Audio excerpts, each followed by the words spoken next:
और इस बार कारण बना है परीक्षा का प्रश्न पत्र। 4 अप्रैल से शुरू हुई परीक्षा 12 अप्रैल तक चलनी है और लेकिन सोमवार को आयोजित सामान्य अध्ययन के दूसरे पेपर ने आयोग की कार्यप्रणाली पर बड़े सवाल खड़े कर दिए हैं। अभ्यर्थियों के अनुसार प्रश्न पत्र में कई अशुद्धियां थी, यानी कि बहुत सारी गलतियां थी और गलतियां ऐसी कि कई सवालों के अर्थ ही बदल गए और हालात इतने ज्यादा खराब रहे, लगभग हर सवाल में 3 से 4 तक की गलतियां देखने को मिली, जिससे परीक्षार्थी को उत्तर देने में भारी परेशानी हुई। सबसे गंभीर बात यह रही कि प्रश्न पत्र में झारखंड के गौरव और अस्मिता से जुड़े हुए नामों तक को गलत तरीके से लिखा गया है। अब ऐसे में अभ्यर्थियों का यह कहना है कि यह केवल टाइपिंग की गलती नहीं है, बल्कि राज्य के इतिहास और जनभावनाओं के प्रति संवेदनहीनता को दर्शाता है। इस परीक्षा के माध्यम से 78 पदों पर नियुक्ति होनी है, लेकिन ऐसी गंभीर त्रुटियों ने पूरी चयन प्रक्रिया की विश्वसनीयता पर ही सवाल खड़े कर दिए हैं। तो एक बार फिर से जेपीएससी का एग्जाम जो है विवादों में घिर गया है और इसीलिए लोग कह रहे हैं कि जेपीएससी का विवादों से गहरा नाता है। जेपीएससी का एग्जाम कई बार विवादों में रहा है, ये कोई पहली बार नहीं है। हालांकि इस बार क्वेश्चन पेपर में गलतियों से जुड़ा हुआ ये मुद्दा है। दरअसल वन संरक्षक मुख्य परीक्षा एक बार फिर विवादों में आ चुकी है और 4 अप्रैल से शुरू हुई परीक्षा 12 अप्रैल तक चलनी है, लेकिन सोमवार को आयोजित सामान्य अध्ययन के दूसरे पेपर ने आयोग की कार्यप्रणाली पर सवाल खड़े किए हैं। तो ऐसे में देखिए न्यूज़ 18 सवाल पूछता है। सवाल ये कि आखिर कौन बनाता है ऐसे प्रश्न पत्र जिसमें इतनी सारी गलतियां हो रही हैं, और सवाल ये भी कौन करता है प्रूफ रीडिंग। कोई तो प्रूफ रीडिंग करता होगा सवाल बन जाने के बाद, तैयार हो जाने के बाद। क्या वाकई ये गलतियां प्रिंटिंग मिस्टेक ही है या फिर कुछ और? क्योंकि कुछ सवाल झारखंड की अस्मिता से जुड़ी हुई भी और नामों में भी काफी सारी गलतियां। जेपीएससी और विवादों का रिश्ता काफी ज्यादा गहरा है और इसी वजह से लोग सवाल उठा रहे हैं।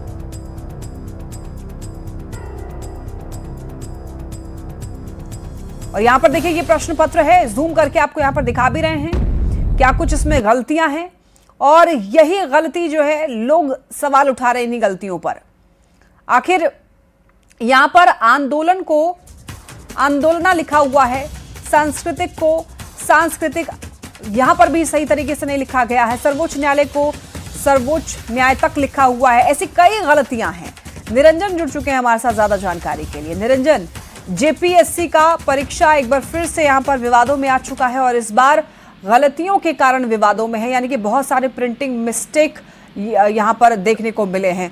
निरंजन, एक बार पूरी जानकारी दीजिए, छात्रों का क्या कहना है और क्या इस पर जेपीएससी की तरफ से कोई स्टैंड लिया गया है? देखिए, झारखंड पब्लिक सर्विस कमीशन जो सेकेंड रैंक के अधिकारी होते हैं उसकी नियुक्ति करती है।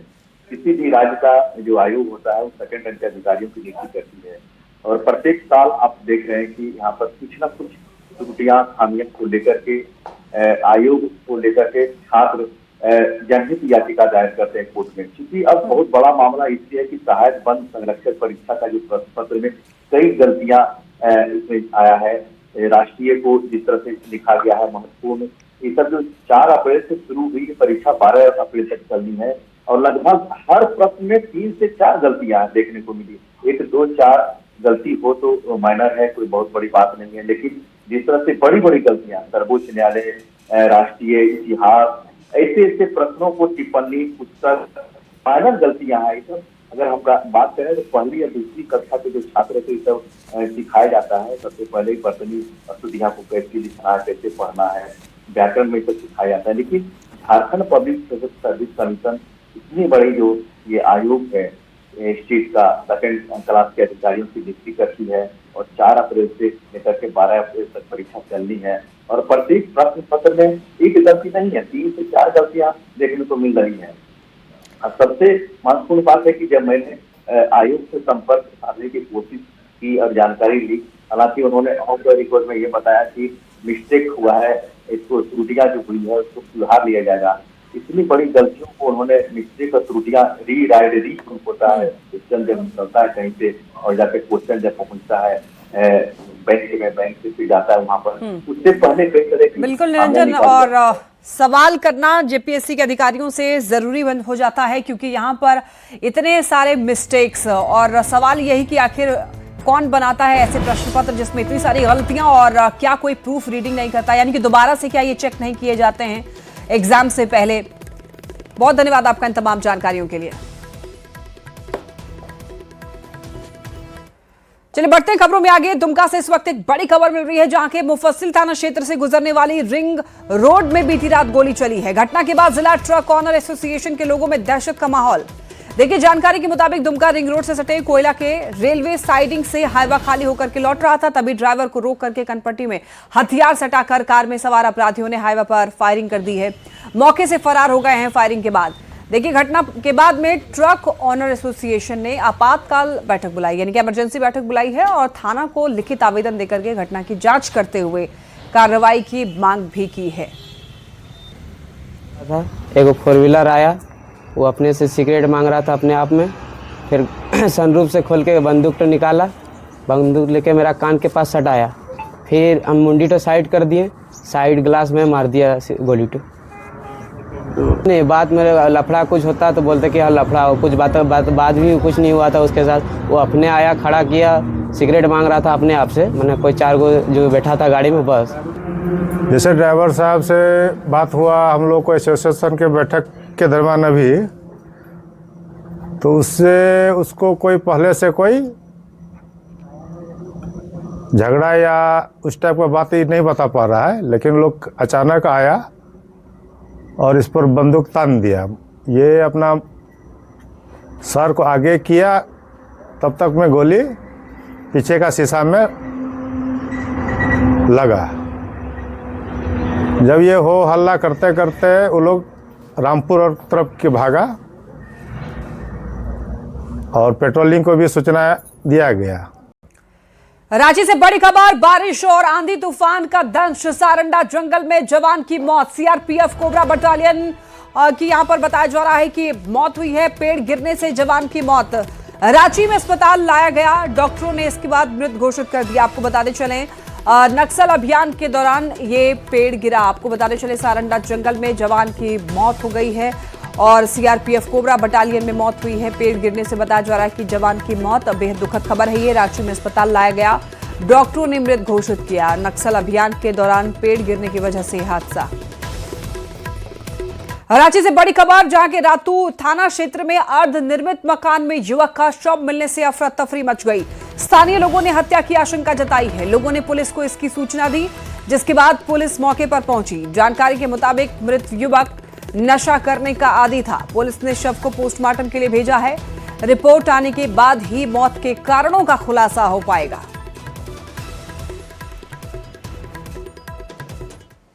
और देखिए, पलामू पुलिस ने मेदिनीनगर में दोहरी हत्याकांड का खुलासा कर दिया है। जनवरी के महीने में पुलिस ने 2 शव बरामद किए थे और पलामू पुलिस ने एक रैनी बांध के पास में शंकर राम का जला शव और दूसरा रेलवे पुल के पास करीवा उर्फ छोटू का शव बरामद किया था, जिसका खुलासा करते हुए पुलिस ने मुख्य आरोपी चुनमुन चौधरी उर्फ अजीत चौधरी को गिरफ्तार करके न्यायिक हिरासत में भेजा है। 2 अलग अलग थाना क्षेत्र, एक चैनपुर थाना क्षेत्र में एक जला हुआ शव बरामद हुआ था, जिसका आगे जाके पहचान शंकर राम के जो आबादगंज का रहने वाले उसके नाम से हुआ था। और उसी दिन शहर थाना अंतर्गत डाल्टनगंज रेलवे स्टेशन रेलवे पुल के पास एक 17-18 साल का लड़का का भी शव बरामद किया गया था। और दोनों में यही लगा कि दोनों का जो है पत्थर से कूच के मर्डर किया गया था और चैनपुर वाला बॉडी जो है उसके बाद जलाया गया था। जमशेदपुर से बड़ी खबर है, जहां के एलआईजी हाउसिंग कॉलोनी में रहने वाले 70 परिवारों को अचानक हाउसिंग बोर्ड का नोटिस मिला है। 15 दिनों में मकान खाली करने के आदेश दिए गए हैं, जिसके बाद लोगों के होश उड़ गए। उन्होंने हाउसिंग बोर्ड के कार्यपालक अभियंता से मुलाकात की और अपनी समस्या को बताया है। इसके बाद कार्यपालक अभियंता ने सभी को आश्वस्त किया है कि जो लोग फ्लैट में रह रहे हैं उसका पूरा ब्यौरा विभाग को एक आवेदन दें, ताकि विभाग उचित कार्रवाई कर सके और सभी फ्लैट को रेगुलर कर सके। जिसके बाद लोगों ने थोड़ी राहत की सांस ली है।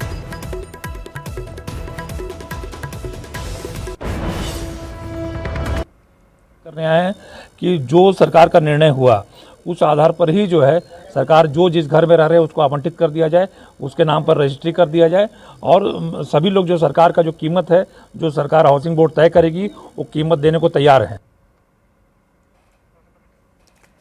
तो देखिए, यहाँ पर हाउसिंग बोर्ड की समस्या है और इसको लेकर के दरअसल लोगों ने शिकायत की है और उसके बाद आश्वस्त उनको किया गया है। निर्वाचन आयोग ने पश्चिम बंगाल में एसआईआर की प्रक्रिया पूरी होने के बाद 90 लाख नाम हटाए हैं और ये आंकड़ा राज्य के कुल वोटर का 11.85% है। जारी आंकड़े पर बीजेपी ने कहा घुसपैठियों को बाहर किया जा रहा है, इसमें क्या गलत है? हाँ, मूलवासी है, निवासी हैं, उनको कोई तकलीफ नहीं है। वहीं सरयू राय ने इस पर कहा कि बंगाल में जितने लोगों को बाहर किया गया है वो बाहर से आकर अवैध तरीके से रह रहे थे। ये चुनाव की एक प्रक्रिया है और इस पर राजनीति करना गलत है। एक स्पेशल अभियान है, नहीं तो ऐसे हर साल तो चुनाव आयोग वोटर लिस्ट में रिवीजन करता ही, इतनी सख्ती नहीं रहती है, तो ये नाम चलते रहते हैं। जब भी इस तरह का काम अभियान होगा तो जो अवैध वोटर हैं वो कटेंगे और इसको ही कोई मुद्दा बना दे कि इतने कट गए, इसका मतलब कि लंबे समय से बंगाल में अवैध वोटर बड़ी संख्या में वोटर इसमें थे और आज अभियान चला एसआईआर का। तो पश्चिम बंगाल में घुसपैठियों के वोट से जीतने वाले लोगों के मुंह पर यह करारा तमाचा है और खास करके मुस्लिम बहुल जो जिले हैं, मुर्शिदाबाद की बात करें, मालदा की बात करें, वहाँ पर तो जो घुसपैठ जिस बड़े पैमाने पर हुआ है, तो वहाँ के लोगों को कान पकड़ के निकालने की आवश्यकता है। जो मुसलमान रोहिंग्या और जो बांग्लादेशी मुसलमान घुसपैठिए घुसे हैं, और ये एक अच्छा कदम है। सुप्रीम कोर्ट की ये जांच में देख रेख में सारा कुछ हो रहा है, उस पर भी लोग प्रश्न उठा रहे हैं। बंगाल में चुनाव प्रचार जोर शोर से चल रहा है। वहीं देवघर में झारखंड सरकार के पूर्व कृषि मंत्री रणधीर सिंह ने चुनाव को लेकर के बड़ी बात कही है और इनका ये कहना है कि बंगाल में सत्ता परिवर्तन हो सकता है। ममता बनर्जी पर हमला बोलते हुए फर्जी वोटरों का आरोप लगाया। कहा कि बंगाल की जनता जागरूक हो गई है और टीएमसी के कुशासन से त्रस्त है। बंगाल में बीजेपी की पूर्ण बहुमत की सरकार बनने जा रही है। 90 लाख मतदाताओं का नाम हटा, जिसमें सबसे ज्यादा मुर्शिदाबाद, मालदा, 24 परगना, बीरभूम जिले में जिस तरह से बांग्लादेशी रोहिंग्या मुसलमानों का नाम हटा है, इसलिए लोग वहां घुसे अवैध रूप से मतदाता सूची में नाम चढ़ाए हुए थे और किस तरह फर्जी तरीके से ममता बनर्जी सत्ता में आ रही थी। इस बार पूरे पश्चिम बंगाल में भारतीय जनता पार्टी का फल रहा है और काफी बड़े अंतराल से भारतीय जनता पार्टी वहां सत्ता में आने वाली है। देवघर में बंगाल को लेकर सांसद निशिकांत दुबे का बड़ा बयान। इनका कहना है कि बंगाल में बांग्लादेशियों का कब्जा होने का इन्होंने दरअसल दावा किया है और कहा कि बंगाल में इस बार सत्ता परिवर्तन होना तय है।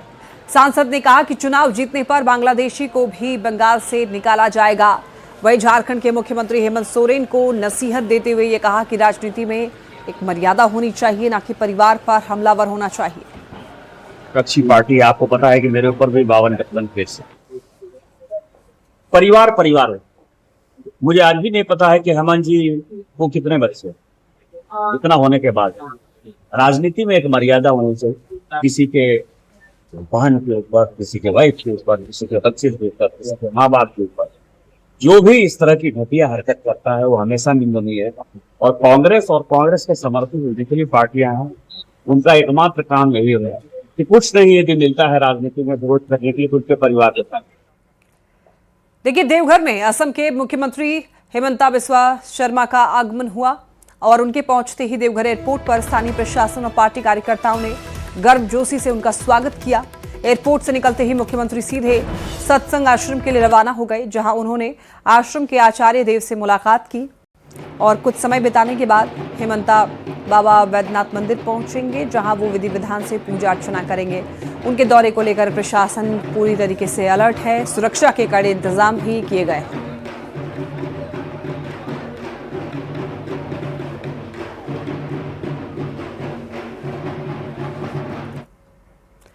झारखंड में एसआईआर की प्रक्रिया जल्द ही शुरू होने जा रहा है। भारत निर्वाचन आयोग के निर्देश पर राज्य में तैयारियां पूरी कर ली गई हैं। अगर सब कुछ ठीक रहा तो इसी महीने इसकी घोषणा होने की संभावना है, जिसको लेकर सियासत भी तेज हो चुकी है। बीजेपी ने एसआईआर को सही बताया है, कहा है कि भले ही जेएमएम कांग्रेस इसका विरोध कर रही हो, लेकिन हर हाल में यह संपन्न होगा और अवैध रूप से रह रहे घुसपैठियों को बीजेपी का एक एक कार्यकर्ता बाहर भेजने का काम करेगा। जेएमएम ने बीजेपी पर आरोप लगाते हुए एसआईआर के जरिए लोकतंत्र की हत्या करने की कोशिश का आरोप लगाया।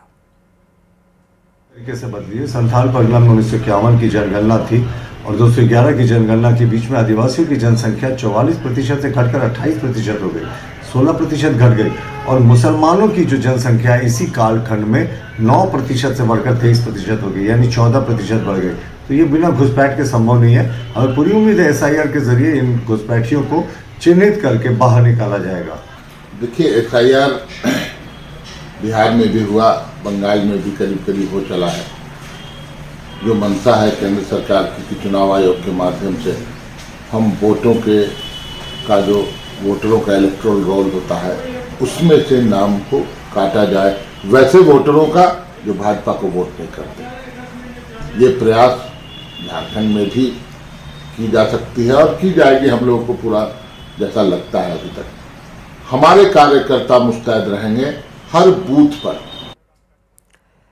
जमशेदपुर से बड़ी खबर देखिए, जुगसलाई थाना क्षेत्र में पुलिस ने अवैध नशीले पदार्थों के खिलाफ बड़ी कार्रवाई की है। पुलिस ने बोलबम ट्रांसपोर्ट एजेंसी में छापेमारी की और इस दौरान पुलिस ने भारी मात्रा में प्रतिबंधित कफ सिरप ऑन ड्रग्स बरामद किया है, जिसकी कुल संख्या बताया जा रहा है 20 पेटी। जानकारी के मुताबिक पुलिस ने सूचना के आधार पर एजेंसी में रेड डाली और ये सिरप आमतौर पर दवा के रूप में इस्तेमाल होता है, लेकिन इसका दुरुपयोग नशे के लिए भी किया जाता है, जिसके कारण ये नियंत्रित श्रेणी में आता है। जांच में पता चला है कि पूरी खेप रांची से भेजी गई थी। हालांकि जब पुलिस ने एजेंसी संचालक या फिर वहां पर मौजूद लोगों से इस सामान से संबंधित वैध कागजात की मांग की तो वो इसे प्रस्तुत नहीं कर सके। कागजात के अभाव में पुलिस ने इसे संदिग्ध मानते हुए जब्त किया और कार्रवाई के दौरान एक व्यक्ति को हिरासत में लिया, जिससे पूछताछ जारी है। हजारीबाग से बड़ी खबर, खाद्य सुरक्षा विभाग की बड़ी रेड, मां जगदंबा ट्रेडिंग प्रतिष्ठान में रेड। एक्सपायरी सरसों तेल भी जब्त किया गया। 800 से ज्यादा टीन सरसों तेल जब्त। कई ब्रांड के तेल सैंपल के लिए भेजे गए। प्रतिष्ठान संचालक पर नहीं था लाइसेंस। खाद्य सुरक्षा अधिनियम के तहत कार्रवाई। उपायुक्त के निर्देश पर चलाया गया छापेमारी अभियान। बरही थाना क्षेत्र में हुई छापेमारी। एक्सपायरी सरसों तेल भी जब्त हुआ है। वहाँ पे भारी मात्रा में हम लोग को एक्सपायर्ड तेल मिला था और लगभग वो 12,400 लीटर तेल एक्सपायर्ड मिला था, जिसे हम वहाँ पे जब्त किए और सील कर दिया प्रेमाइसेस में। और वो प्रेमाइसेस बिना लाइसेंस के चल रहा था, तो उसका हम लोग नमूना संग्रहण किए हैं और जांच के लिए राज्य खाद्य जांच प्रयोगशाला नामकुम रांची भेजेंगे और उस पर खाद्य सुरक्षा मानक अधिनियम 2006 के तहत विधि सम्मत अग्रतर कार्रवाई करेंगे। देखिए, चाईबासा से बड़ी खबर है। चक्रधरपुर रेल मंडल में Howrah Ahmedabad superfast express train के सामने अचानक हाथियों का झुंड आया। 2 लोको पायलटों की तत्परता से हादसा टल गया।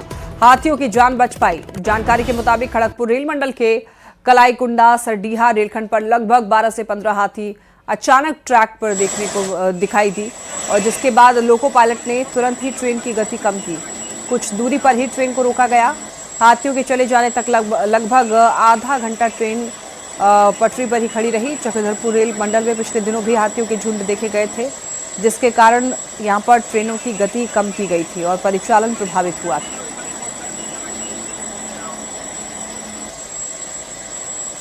खूंटी जिला के रनिया प्रखंड क्षेत्र में जंगली हाथियों का उत्पात थमने का नाम नहीं ले रहा है। एक बार फिर हाथियों ने सुदूरवर्ती जंगल से सटे गांव बोकतेल में किसानों के खेतों में लगी सब्जियों को खाकर रौंद दिया। हालांकि ग्रामीणों ने टॉर्च जलाकर और शोर मचाकर जंगली हाथियों को जंगल की ओर भगाया। ग्रामीण वन विभाग से मुआवजे की मांग कर रहे हैं।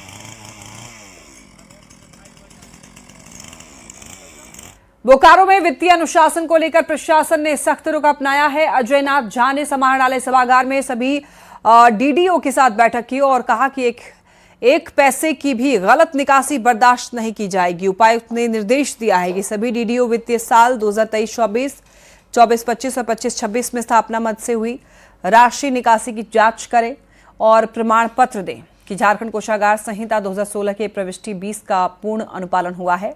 जब तक ये प्रक्रिया पूरी नहीं होती है, अप्रैल महीने के बिल भुगतान पर रोक जारी रहेगी। बैठक में यह भी स्पष्ट किया गया कि सभी डीडीओ विपत्र के प्रत्येक पन्ने पर हस्ताक्षर सुनिश्चित करें। साथ ही बिल केवल ट्रेजरी मैसेंजर के माध्यम से ही जमा किए जाएंगे और बिल खिड़की के जरिए ही स्वीकार होंगे। सभी निकासी एवं वैन पदाधिकारियों के साथ एक मीटिंग की और उसमें मैंने स्पष्ट किया सबसे पहली बात कि 2023-24 से लेकर 25-26 तक 3 वित्तीय वर्षों में स्थापना मद में जो निकासी हुई है, जो सैलरी हेड में निकासी हुई है, वो स्पष्ट रूप से वो हमें सर्टिफिकेट देंगे कि कोषागार संहिता का जो हमारा 167 है और परिशिष्ट 20 है, उसके अंतर्गत वो सारी निकासी हुई है अथवा नहीं, वो एक सर्टिफिकेट देंगे। उनका सर्टिफिकेट प्राप्त करने के उपरांत ही वो कोई नया बिल समर्पित कर पाए। देखिए, रामगढ़ में कोकिंग कोल के बीपी परियोजना में विस्थापित ग्रामीणों का अधिग्रहित जमीन के बदले नौकरी और मुआवजे को लेकर आंदोलन लगातार जारी है। ग्रामीणों का कहना है कि 1 साल पहले सीसीएल ने कोकिंग कोल एमडीओ प्रोजेक्ट के तहत 384 एकड़ भूमि का अधिग्रहण किया था, जिसके बदले सीसीएल ने नौकरी और मुआवजा देने का लिखित समझौता किया था, लेकिन न मुआवजा मिला और न ही नौकरी। एमडीओ प्रोजेक्ट कोतरे बसंतपुर पचमू में लगातार रैयत विस्थापित यहाँ पर आंदोलन कर रहे हैं। इनका कहना है कि इस परियोजना में 384 एकड़ जमीन इनकी गई है और सीसीएल प्रबंधन ने 31 मार्च तक सभी को नौकरी और मुआवजा देने की बात कही थी, लेकिन देख सकते हैं ग्रामीण लगातार यहाँ पर आंदोलन पर बैठे हुए हैं। इनका कहना है कि जब तक इन्हें नौकरी नहीं दी जाएगी, मुआवजा नहीं दिया जाएगा, तब तक इनका आंदोलन जारी रहेगा। इसके कारण यहाँ पर कोयले का उत्पादन डिस्पैच पूरे तरीके से ठप पड़ा। कुछ लोग हैं ग्रामीण जी से बात करेंगे। क्या आपका नाम है? मेरा नाम है डेगलाल। क्या मांग आपका है? हम लोग को जो सीसीएल में जमीन 384 एकड़ जो एक्वायर किया है, हाँ। वो हम लोग को नौकरी दे, तब हम लोग आंदोलन छोड़ेंगे। मतलब कि आपका जमीन चला गया, नौकरी मुआवजा नहीं दिया गया? नहीं मिला है। नहीं मिला है। आपका क्या नाम है? मेरा नाम नीतीश कुमार है। क्या चाहते हैं, क्यों आंदोलन कर रहे हैं? जो जमीन जितना सीसीएल ले रही है उस जमीन को नौकरी दे, मुआवजा दे। अभी पूरा खनन कर लिया है। पहले तो टाइम दिया 1 साल का, उसके बाद अभी तो 1 साल से ज्यादा हो गया, 1 साल 2 महीना हो गया। मार्च में ये चालू किया था 2025 में, अभी 2026 आ गया है। अभी मार्च तक 26 में बोला कि मेरा क्लोजिंग डेट है, कुछ मेरा ऐसी प्रक्रिया है, उसमें थोड़ा टाइम लगेगा। खरा नहीं उतर रहा है। नहीं खरा। हम लोग को जमीन के बदले नौकरी चाहिए। अच्छा, पूरा खनन कर दिया है, पूरा सीसीएल एकदम पूरा 1 साल से खनन कर रहा है और अभी तक नौकरी नहीं मिला है। जमीन चला गया। जमीन चला गया, नहीं कर पा रहे, कुछ नहीं कर पा रहे। तो ये सीसीएल की महत्वाकांक्षी परियोजना है, एमडीओ परियोजना है, कोकिंग कोल प्रोजेक्ट है, जहां पर 25 वर्षों तक कोयला का उत्खनन किया जाना है। यहाँ के रैयतों को 384 एकड़ जमीन गया है। इनका कहना है कि सीसीएल प्रबंधन ने जो वादा किया था 31 मार्च तक में नौकरी मुआवजा देने का, उस डेडलाइन पार हो चुका है। अभी तक धरातल पर कुछ इनको नहीं दिख रहा है। ऐसे में आंदोलन किया जा रहा है, पूरा प्रोजेक्ट बंद है, कोयले का डिस्पैच ठप है, उत्पादन ठप है। इसके कारण सीसीएल को लाखों रुपए का नुकसान उठाना पड़ रहा है। जावेद खान, न्यूज़ 18, रामगढ़। देखिए, मिडिल ईस्ट में युद्ध का बड़ा असर। राजधानी रांची में चूड़ी के थोक और खुदरा बाजार पर कीमतों में उछाल देखने को मिला है। चूड़ी के सबसे बड़े केंद्र फिरोजाबाद से आवक कम हो गई है। फिरोजाबाद से केवल 25% ही चूड़ी रांची पहुंच पा रही है, जिसकी वजह से चूड़ी के थोक बाजार में 5 से 10% का उछाल हुआ है। वहीं खुदरा बाजार में चूड़ी की कीमत और ज्यादा बढ़ी है। 20 से 25% का डिफरेंस आ रहा है रेटों में, मगर नया पुराना मिला के 10% में काम चल रहा है अभी तक। ऑर्डर आप लोगों ने दिया है फिरोजाबाद में, क्या ऑर्डर बनकर आ रहा है? माल नहीं तैयार हो रहा है और कच्चा माल वहाँ पे मिल नहीं रहा है जिस पे डेकोरेशन होके माल बने, इसलिए अभी कारोबार लगभग ठप्पे ठप का माहौल चल रहा है। खुदरा में चूड़ी कैसे बिकेगा, छोटे कारोबारी कैसे जाकर इसे बेचेंगे बाजार में, जरा उसका समीकरण समझ लीजिए। हमारे साथ यहाँ पर बसंत जी हैं, रांची के वेंडर मार्केट में इनकी दुकान है। थोक से इन्होंने अभी इतनी चूड़ियाँ खरीदी हैं। अब यहाँ से आपने जो चूड़ी खरीदी, यानी क्या रेट लगा पुराने भाव से? पुराने भाव से तो अभी 10 रुपया बढ़ गया, अभी 45 रुपया हम लोग को मिल रहा है, लेकिन हम लोग अभी 60 रुपया बेच रहे वेंडर में। तो वो ये बताइए कि जैसे आपने ये जो चूड़ी का लिया, चार है ना? हाँ, 4 पीस का अभी पहले हम लोग को 35 मिलता था, अभी कारण होके रेट बढ़ गया है तो 45 रुपया मिल रहा है, तो हम लोग भी 60 रुपया लेके बेच रहे हैं।